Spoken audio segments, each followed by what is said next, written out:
A credit score is like a financial report card for individuals and entities. It's a numerical representation that assesses your credit worthiness based on your credit history.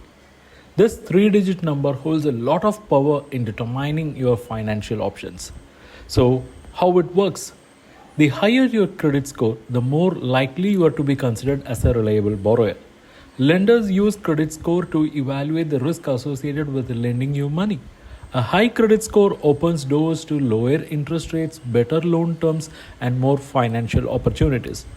On the flip side, a lower credit score can limit your access to credit, or you may have to pay higher interest rates. To maintain a healthy credit score, it is important to pay bills on time, keep credit card balances low, and manage your debts responsibly. Understanding your credit score is the first step in building solid financial foundation and making informed financial decisions. So, stay vigilant and keep an eye on the three digit number. It's a critical piece of your financial puzzle.